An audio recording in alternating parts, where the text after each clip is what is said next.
se justifica? Jesus, Deus nos justifica. Nós somos escolhidos do Senhor, irmãos. Está entendendo? Ele paga tudo o que nós devíamos. Aquele que não poupa o seu único filho, Ele entrega, Ele deu, porque Deus amou o mundo, me ajuda aí, de tal maneira que deu o seu Filho unigênito, único, para que todo aquele que nele crê, não pereça, mas tenha a vida eterna. A gente só pode ter vida eterna através de Jesus Cristo. Ninguém pode nos dar vida eterna, a não ser Jesus. Quem morreu por nós? Jesus, mas Ele não ficou morto, mas ao terceiro dia Ele ressuscitou. Um fato histórico que ninguém pode negar. Jesus está vivo, Ele não está morto. Ele foi pregado numa cruz, mas Ele não permanece na cruz, porque se Ele estivesse na cruz, irmão, seria derrota. Quando Jesus está colocado lá naquela cruz, Ele está derrotado. A Bíblia diz que Ele ressuscitou, Ele não está mais na cruz. Quando você olha a cruz vazia, como tem aqui o símbolo da nossa igreja, quando você olha a cruz vazia, você diz: glória a Deus, Jesus ressuscitou. Ele não está morto, Ele está vivo. Então nós adoramos um Deus vivo, que pode interceder por nós, que pode nos justificar, que pode relacionar-se conosco, que pode falar. Como diz o Salmo de número 115, tem boca. Vamos lá, irmão. Quando você olha para mim assim, com um olhar meio estranho, e eu gosto de abrir a Bíblia e mostrar para você. Vamos lá no Salmo 115. Aqui eu não estou falando de religião, porque religião não salva ninguém. Apesar de que a palavra religião vem do latim, significa religare, essa é a palavra. E essa ideia de religião é ligar de novo. E só há um que pode ligar-nos de novo com Deus: Jesus Cristo. Olha esse texto do Salmo de número 115. Abra aí.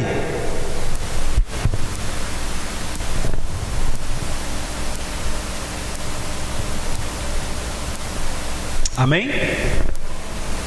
Não a nós, Senhor, não a nós, mas ao Teu nome da glória, por amor da Tua misericórdia, da Tua fidelidade.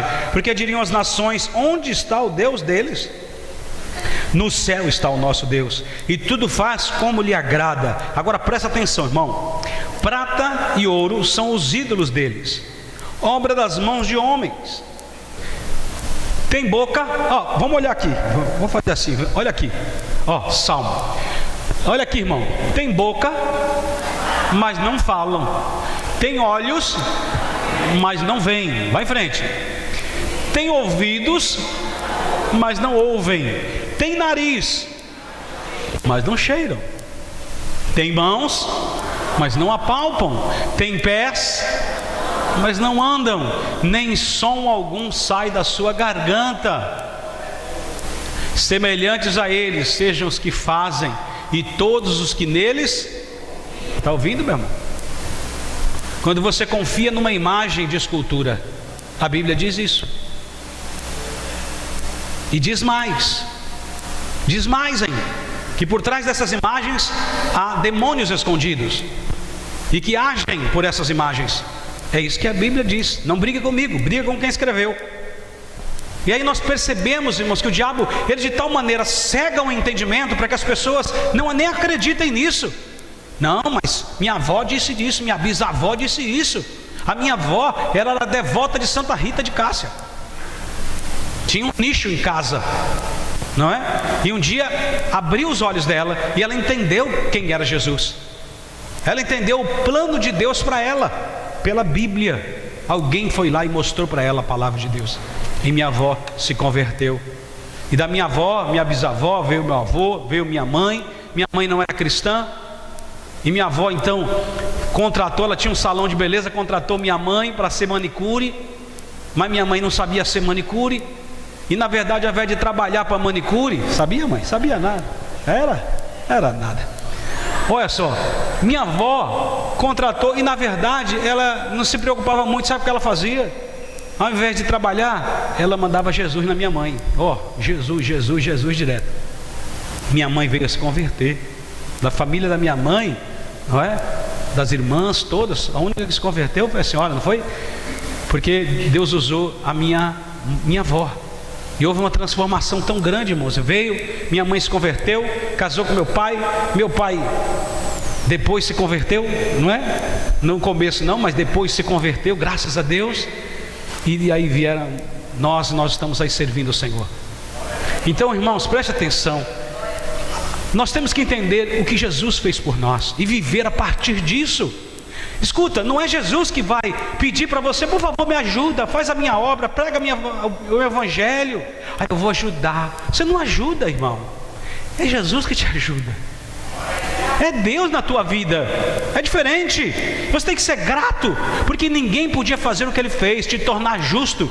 E agora o apóstolo está dizendo: revista-se com essa coraça, essa justiça que te defende contra toda a artimanha das trevas, todas as ciladas que o diabo queira lançar contra os teus órgãos vitais, não é assim? Vamos dar esse exemplo, porque a coraça está aqui para defender essa região. A justiça de Deus nos torna mais que vencedores, nos torna servos justos, nos dá a possibilidade de ter relacionamento com Deus, e através dessa justiça que somos transformados. Por isso, irmãos, olha só, a justificação, ela funciona como uma coraça que protege. Um pouquinho em cima aqui: a justiça de Deus pela fé em Cristo Jesus é a justiça com a qual Deus justifica pecadores, como eu e como nós somos tornados justos. Por isso podemos falar com Deus. Toda a dívida que existia contra as nossas vidas, Jesus cravou na cruz do Calvário. Escuta, nós estávamos no mercado de escravos, Jesus foi lá e pagou preço de sangue para nos comprar. E além disso, Ele nos fez os seus filhos, e como filho nós somos herdeiro e co-herdeiro. Justificados, nós temos paz com Deus. As promessas de Deus estão sobre aqueles que são justos. O justo viverá pela... Quantos justos nós temos aqui? E justas também. Está entendendo, meu irmão? O justo vive pela... Louvado seja o nome do Senhor. Vamos para mais um. O calçado com o evangelho da paz.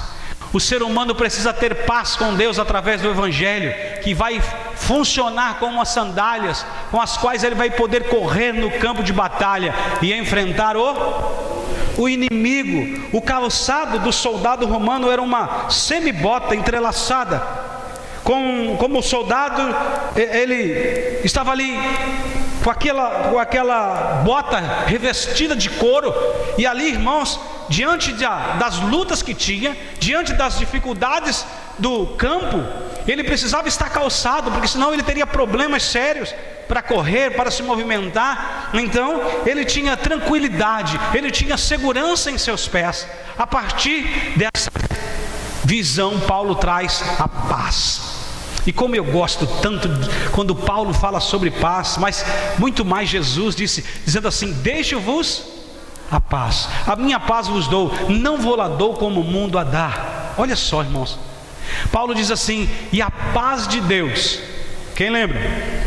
Que excede todo entendimento, guardará vosso coração e a vossa. A paz que o evangelho produz funciona como preparação para o combate, como os sapatos que os soldados colocam antes de entrarem em um campo de batalha. O evangelho é a boa notícia de Deus ter nos amado e entregado o seu Filho pelos nossos pecados. O evangelho é poder de Deus, e o evangelho reconcilia o homem a Deus. Lembra que nós falamos: justificados, pois, por meio da fé, temos o que, irmãos? Temos paz com Deus.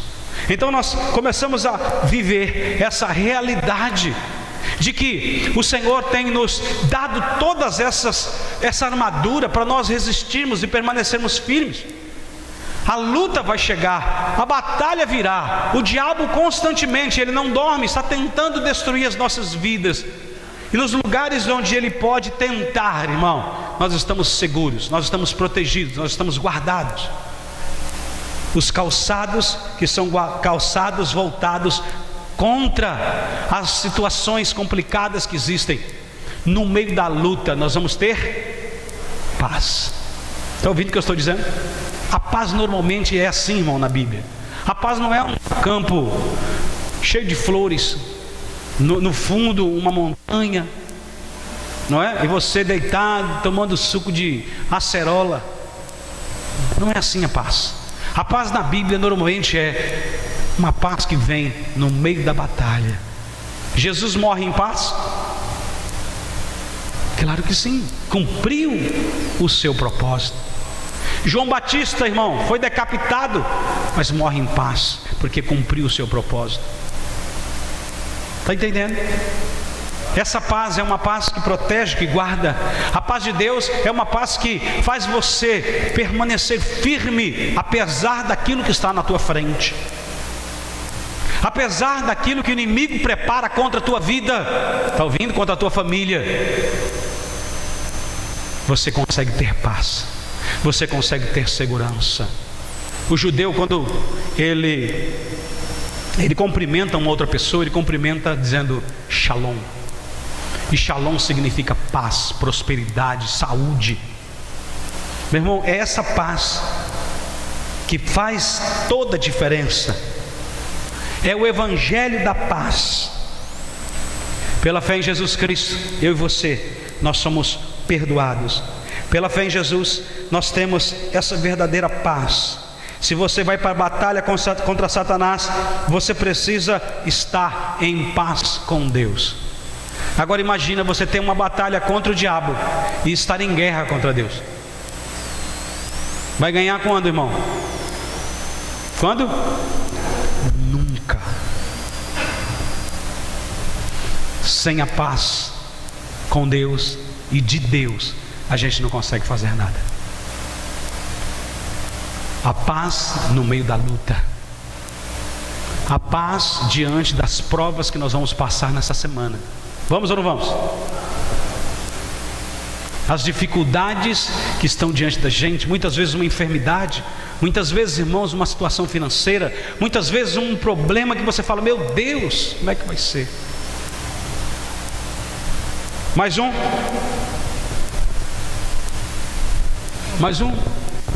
capacete da salvação. Não tem um antes aí não? Não pulou? Escudo? Aí, escudo da fé. Escudo da fé, é isso aí. Um escudo feito com pele de animais molhada para enfrentar os dardos incendiários, que eram uma arma terrível. O escudo tinha o objetivo de apagar as setas. E a Bíblia diz exatamente isso, né, irmãos? Para apagar as setas do maligno. Efésios capítulo 6. Olha só. Embraçando sempre, versículo 16, embraçando sempre o escudo da fé, com a qual poderes apagar todos os dardos inflamados O escudo da fé era um escudo preparado. Muitas vezes deixavam irmãos dentro da água para ficar encharcado, e quando iam para a luta, os dardos vinham, as setas, não é? Vinham, e ali eles, com um escudo, ele batia, ficava ali, e ali ele era apagado, exatamente porque era umedecido. Então, irmãos, a Bíblia está dizendo para nós que esse escudo faz com que a gente vença esses dardos inflamados, essas lanças, essas flechas que o diabo quer lançar contra a nossa mente, contra a nossa vida, contra a nossa família. E nós precisamos colocar e embraçar, diz a Bíblia, esse escudo que vai proteger o nosso corpo inteiro, irmão, que vai fazer com que isso não chegue, não penetre a nossa vida e a nossa casa, a nossa família. Você está entendendo? Diga amém. Louvado seja Deus. Paulo diz que a fé funciona como um escudo. A fé em Cristo Jesus. Compreender isso faz toda a diferença, porque o problema não é ter fé, mas confiar no lugar certo, ter fé em quem pode livrar-nos de todo mal. Não é assim, irmãos? Então, quando nós cremos no Senhor, nós temos um escudo. Ele é como que aquilo que vai nos defender contra esses dardos que vêm. Muitas vezes o diabo prepara situações, irmãos, e lança para ver confusão, para ver divisão, para ver discórdia dentro de casa. Os casamentos começam a ter problemas, os relacionamentos pais e filhos, não é? Na casa o vizinho se levanta, e aí começa uma guerra, uma briga, e aí você perde o propósito da tua vida, perde a direção de Deus para você. Então, irmão, cuidado, diariamente, eu tenho que exercitar a minha fé. A Bíblia diz: a fé sem obras.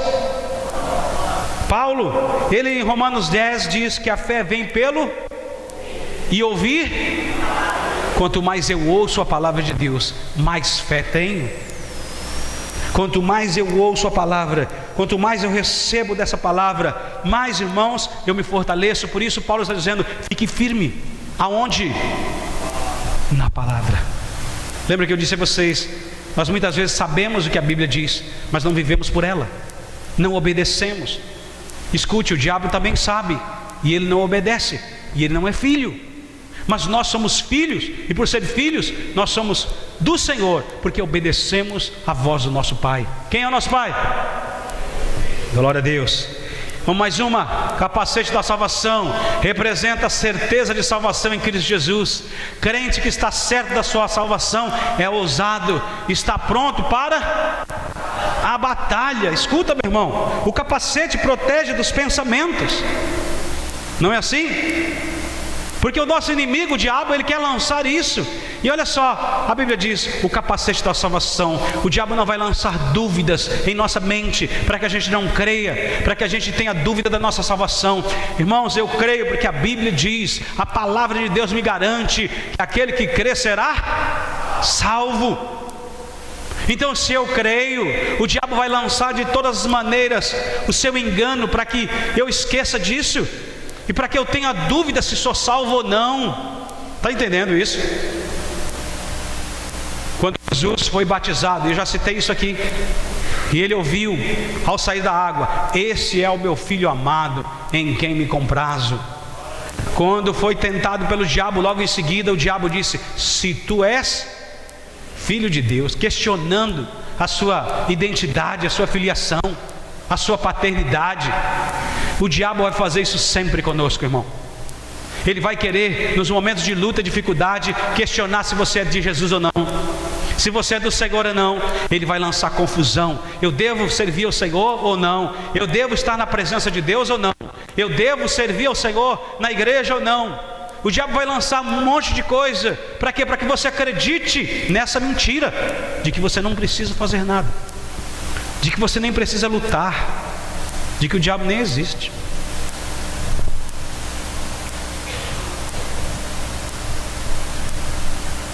Escuta, quando o diabo usa situações e te coloca em pecado, ele vai tentar roubar de você a certeza e lançar confusão na tua mente. Quando ele lança sobre você doutrina mentirosa, doutrina que não é verdadeira, a doutrina de Deus, ele quer deturpar, e ele vai lançar sobre você, para que você comece a pensar do jeito que você acha melhor. É aí que o diabo começa a roubar as suas certezas, as suas convicções. Se Deus lhe deu salvação, se você pecar, irmão, Jesus te perdoa, porque você é dele. Está ouvindo? Jesus já perdoou os pecados anteriores, presentes e futuros, e por isso hoje nós vamos só confessar a Ele. Salvo no Senhor Jesus, não precisa ter dúvida da sua salvação, a não ser que não tenha sido salvo. Está ouvindo? Tem muita gente que acha que é salvo e não é.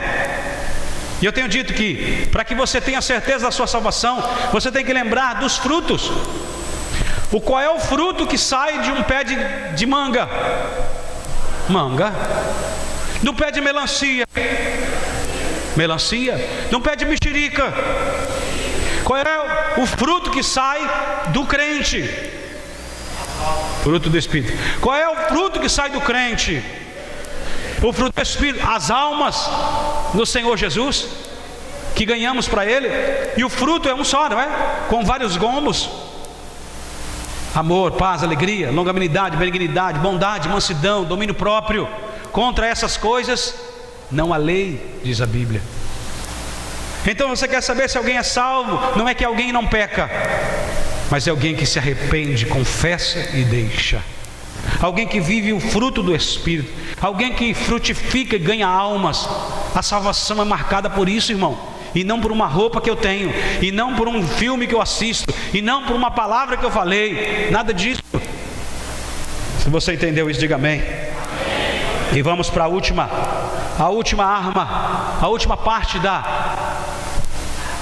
armadura: espada do que é a palavra o conhecimento da palavra de Deus lhe ajudará a rebater as acusações, as tentações que virão no dia a dia. Olha aí, irmão, comigo. No capítulo de número 6, diz assim, versículo 17: tomai o capacete da salvação e a espada de quem é a espada? Que é a palavra de... Se você olhar para Hebreus, você vai ver que a palavra de Deus é como uma espada de dois gumes porque ela entra cortando e ela sai cortando, e ela é penetrante, irmão, a palavra de Deus, ao ponto de dividir coisas que não se dividem, alma de espírito, junta de medulas, e apta, pronta para discernir os pensamentos e propósitos do quê? Do coração. Ela sabe qual é a tua intenção, ela conhece. Queridos, a espada do Espírito, nós temos que ter essa palavra em nossa vida, em nosso coração. Depois a Bíblia diz para que a gente ore tomando posse disso, orando em todo tempo no Espírito. É através da oração, da súplica, é através da entrega que nós tomamos posse dessa armadura. Ore, clame, interceda, busque a palavra de Deus, se envolva com ela. A batalha espiritual, irmão, está acontecendo ao nosso derredor, e devemos acordar para essa realidade. Ela se concentra na conquista da mente e não propriamente nas questões materiais, como prosperidade, doença e outras coisas mais. Tem gente que é próspero e vai para o inferno, tem gente que tem dinheiro e vai para o inferno. Então prepara o seu coração. Nós vamos participar da mesa do Senhor agora, a ceia que faz a gente refletir um pouco dessa verdade da armadura de Deus. Eu gostaria que você fechasse os seus olhos, que você abaixasse sua cabeça, que em nome de Jesus você pudesse preparar o teu coração, pedir essa armadura sobre a tua vida, começar a entender Cristo em nós.